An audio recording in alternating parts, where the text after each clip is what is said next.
দুর্যোগে দুর্ভোগে মানুষের পাশে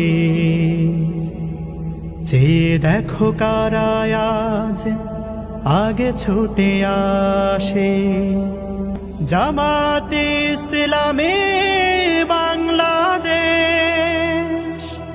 জামাতে অন্যান্য ধর্মাবলম্বী ভাই বোনেরা যারা এসেছেন তাদের প্রতি আমার গভীর শ্রদ্ধা এবং ভালোবাসা। আপনারা সবাই কেমন আছেন? আল্লাহ তাআলা যে আলোকেই রাখেন তার ইচ্ছা, আর আল্লাহর ইচ্ছার উপর সন্তুষ্ট থাকলে আল্লাহ খুশি হন। আল্লাহ যাদের উপরে খুশি হন তাদের উপরে আল্লাহ তাআলা তার পক্ষ থেকে সাহায্য এবং রহমত পাঠান।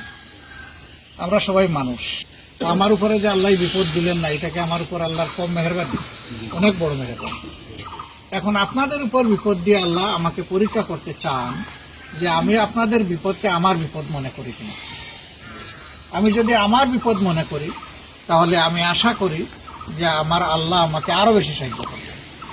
কিন্তু যদি আমি আপনাদের বিপদকে আপনাদের উপরে ছেড়ে দেই এবং আপনাদের কোনো কষ্টের অংশীদার আমি বা আমরা না হই, তাহলে আল্লাহ তাআলা কিন্তু আমাদেরকে ছাড় দেবেন না। এখানে কেউ মনে করবেন না যে আমি হিন্দু, আমি মুসলমান। আমাদের কাছে সবাই মানুষ। আমরা মানুষের দুঃখ বেদনা যেখানেই দেখি আমরা মনে করি সেখানেই হাজিরা দেওয়াটা আমাদের জন্য ওয়াজিব। এটা নফল নয়, আমরা ওয়াজিব মনে করি। এবং আলহামদুলিল্লাহ আমাদের প্রত্যেকটি কর্মীকে আমরা এই শিক্ষা দিই যে তুমি যেখানেই আছো, মানুষের কষ্ট যেখানেই দেখবা, পকেটে টাকা থাকলে তাকে সাহায্য করবে। ওটা যদি না থাকে পথের কাঁটাটা সরাইয়া দিও, সে যাতে শান্তিতে পথ দিয়ে হাঁটতে পারে। একজন মানুষ বোঝা বহন করতে পারছে না, তুমি দেখতেছো তার কষ্ট হচ্ছে, পুরুষ হোক মহিলা হোক, বয়স্ক হোক কম বয়সী হোক, তুমি তার সাহায্য করো।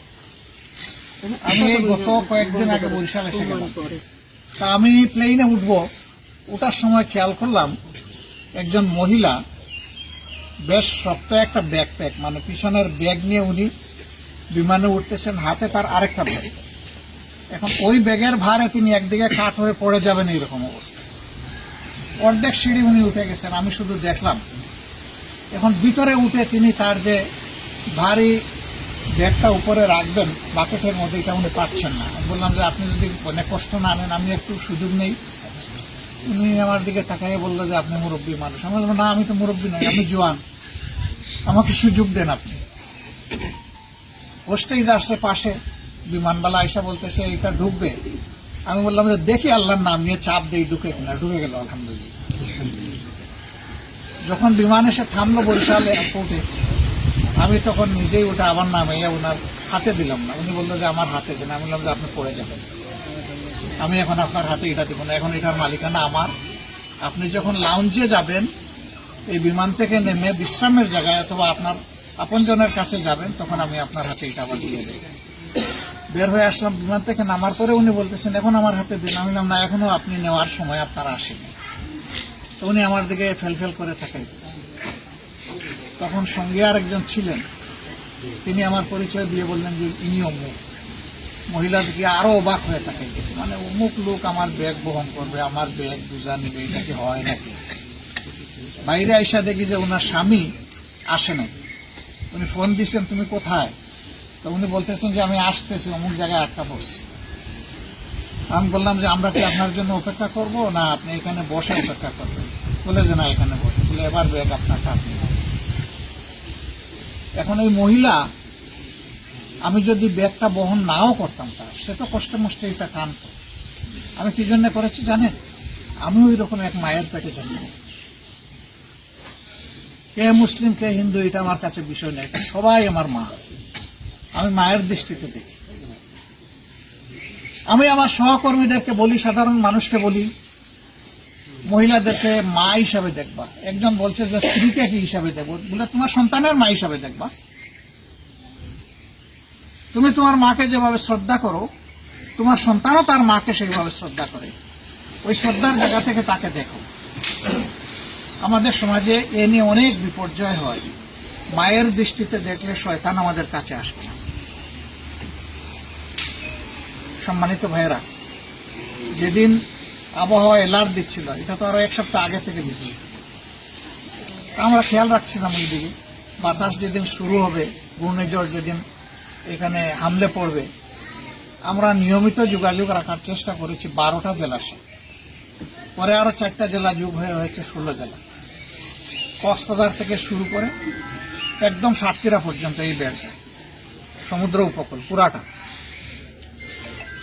আল্লাহর শেষ মেহেরবানি যে যেভাবে আবহাওয়াবিদরা আমাদেরকে সতর্ক করছিলেন এবং আশঙ্কা করছিলেন, আল্লাহর মেহেরবানি সেই তুলনায় কিছুই হয়নি, আলহামদুলিল্লাহ। সিডরের কথা অতি সম্প্রতি 8 সালে আপনাদের মনে আছে, 70 সালের কথা আপনাদের স্মরণ আছে। সেই তুলনায় আল্লাহ আমাদের উপর এবার অনেক মেহেরবানি করেছে। বড় ধরনের কোনো কিছু হয় না, কিন্তু তারপরেও এই সামান্য জলোচ্ছ্বাস, এই বাতাস অনেকে তো অনেক ক্ষতি করে ফেলেছে। এই এলাকার শরীফ নামের একজন লোক মারা গিয়েছেন, তার বাড়িতে আমরা গিয়েছিলাম, তার পিতা। তো তারা তাদের ছেলেকে তো আর ফেরত পাবে না, আমরা এসে ফেরত দিতে পারবো না। আমরা শুধু এসেছি এই কথা বলতে যে শরীফের জন্য আমরা দোয়া করতে এসেছি, আপনারা আমাদের জন্য দোয়া করুন। আর আমরা আপনাদের জন্য দোয়া করি, আল্লাহ যেন আপনাদেরকে সবর করার তৌফিক দেন। আমি জেলে ছিলাম 15 মাস। আমার 1 মাস আগে আমার সন্তানকে জেলে নেওয়া হয়েছে, সে এখনো জেলে আছে। মানুষ আমাকে জিজ্ঞেস করে আপনার সন্তানটি কেমন আছে, আমি বলি ভালো আছে। তো সে কি বের হয়েছে? না, সে তো বের হয়নি। তো তখন দেখি যে মানুষ একটু উদ্বিগ্ন হয়। আমি কি আপনি আশ্চর্য হচ্ছেন, উদ্বিগ্ন হচ্ছেন? তো আপনার জন্য খারাপ লাগে। আমি বললাম যে আমার জন্য তো আমার নিজেরই খারাপ লাগে না। কেন খারাপ লাগে না? আমি বললাম যে আমার যিনি মালিক, আমার সন্তানেরও তিনি মালিক, আমি কি তার চেয়ে বড় অভিভাবক? আমি তো সেই মালিককে তাকে সমঝিয়ে দিয়েছি। এভাবে আমরা কিন্তু সবাই আল্লাহর মালিকানায় আছি। আমার ভাইয়েরা বলেছেন যে আমরা বাংলাদেশকে ন্যায় ইনসাফ ভিত্তিক একটি কল্যাণ রাষ্ট্রে পরিণত করতে চাই। জামাতে ইসলামী সম্পর্কে ভুল ধারণা ছড়ানো হয় যে এরা ধর্মে ধর্মে বিভেদ করে। আজকের এই সমাবেশ তার সাক্ষী। আমরা বিভেদ করিনি, পছন্দ করি না।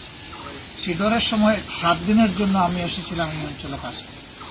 একটা জায়গায় গিয়ে দেখি যে একটা তালিকা করা হয়েছে 274 জন। আমি জায়গার নাম বলবো না, লোকেরা লজ্জা পাবে। আপনাদের এলাকায়, বৃহত্তর বরিশালের ভিতরে। আমি দেখলাম যে এখানে সকল মুসলমানের নাম। আমি জিজ্ঞেস করলাম এই এলাকায় কোনো হিন্দু মানুষ বসবাস করে না, খ্রিস্টান বসবাস করে না, বৌদ্ধ করে না।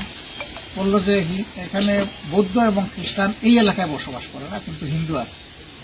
বললাম তো এবারকার পানিটা বোধহয় ওদের মাথার উপর দিয়ে লাফ দিয়ে চলে গেছে, ওদের গায়ে লাগে নাই, ওদের কোনো ক্ষতি করে নাই। না, ক্ষতি করছে। তাইলে এই তালিকায় নাম নেই কেন ওদের? এখানে একজন মানুষ, সে যদি ইহুদি হয়, হিন্দু হয়, মুসলমান হয়, বৌদ্ধ হয়, খ্রিস্টান হয়, সে যাই হোক, সে মানুষ।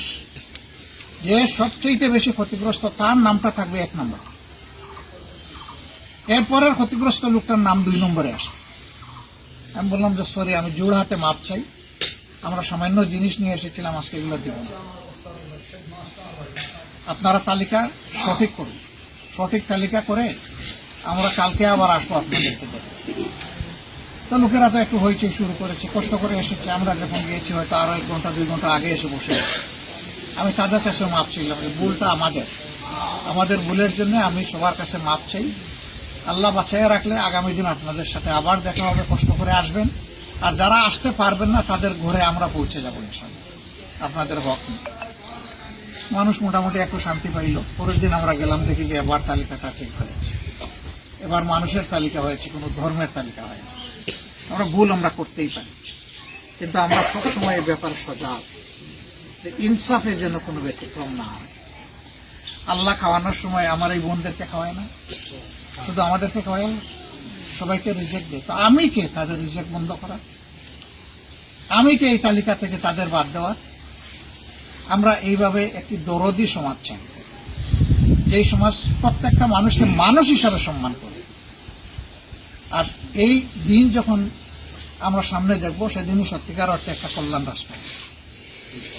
এই কল্যাণ রাষ্ট্রের জন্য জাতি, ধর্ম, দল, মত নির্বিশেষে আমরা আপনাদের সহযোগিতা চাই।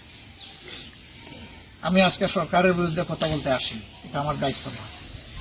তবে আশা করব সরকারের দায়িত্ব আছে, সরকার যেভাবে নির্বাচিত হোক দায়িত্ব আছে, সরকার যেন তার দায়িত্বটা বিপন্ন মানুষের জন্য পালন করে। আমরা একটা দল, আমাদের কর্মীরা, আপনারা শুভাকাঙ্ক্ষীরা অল্প অল্প আমাদেরকে প্রতি মাসে সবাই সাহায্য করে, তাদের পকেট থেকে, তাদের কষ্টের রুজিতে। আমরা এগুলা দিয়ে আমাদের দলীয় কাজের পাশাপাশি মানুষের কষ্ট, দুঃখ, দুর্দশা যেখানে আমরা দেখি, চেষ্টা করি আমরা হাজির হয়ে যাব। আজকে এইভাবেই এসেছি।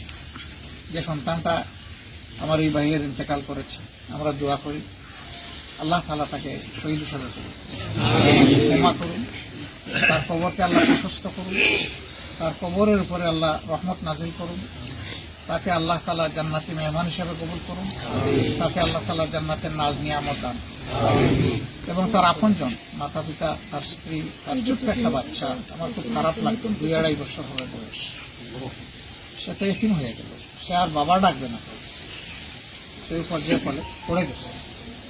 আমি এই ভদ্রলোককে অনুরোধ করেছি যে এই মেয়েটাকে এবং এই শিশুটাকে এমনভাবে মায়া করবেন যেন সকল দুঃখ তারা ভুলে যায়।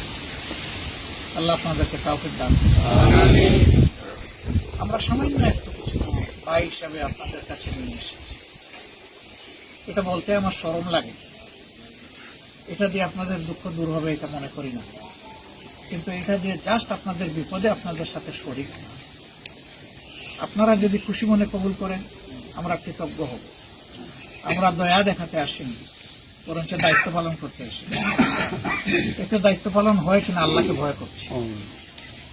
যদি আল্লাহ ধরে ফেলে যে তোমরা আরো একটু বেশি দিতে পারতা কিনা, তবে আমরা আমাদের সামর্থ্য সর্বোচ্চ বিবেচনায় এই কাজটা শুরু করেছি, এবং আমরা চাই যে সমস্ত বিপন্ন মানুষের কাছে কোনো না কোনোভাবে আমরা পৌঁছে যাই।